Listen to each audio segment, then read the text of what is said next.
gives R&D enough resources, then people will be able to come up with good seeds that our farmers can plant and that can withstand drought and diseases. Second, what about marketing of agriculture input like fertilizer, like seed? Are the farmers able to access and get those seed at affordable price? Subsidy can be targeted. What about labor and mechanization? Are the farmers able to get the labor or the machinery that they need to do their farm? What about the harvests? Are the farmers having the right tools and the right implement to harvest? You look at storage. Do they have the right facilities that they can store? Transportation. Are we getting the seed? If you want to transfer seed from, let's say, eastern part of Kenya to northeast part of Kenya, do we have the access?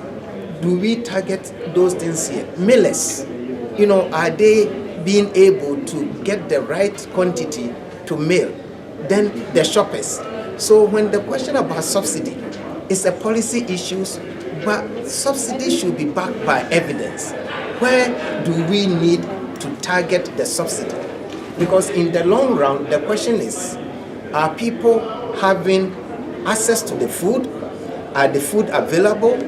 Are they having good storage of the food? And are they utilizing the food in a right way that can make them live productive and effective life as active citizens? So that is the question, that if somebody asks today that what can we do about the food situation in this country, from this workshop we were saying that if the government is using good evidence, it will know the right area to intervene that will help the country to deal with the issues that we are facing today.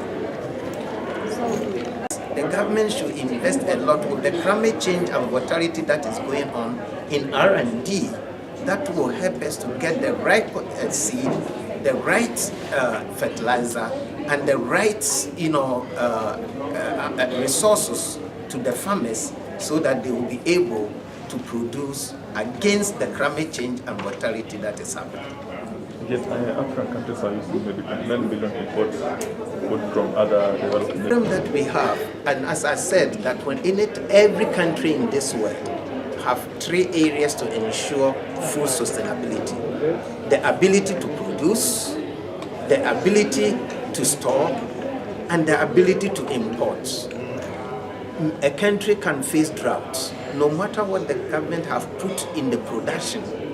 Drought is a natural phenomenon that you cannot deal with.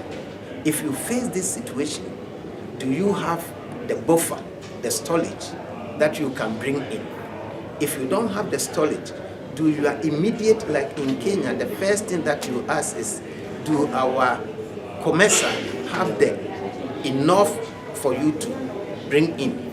If you don't have it in commercial, do you have network beyond commercial that you can get?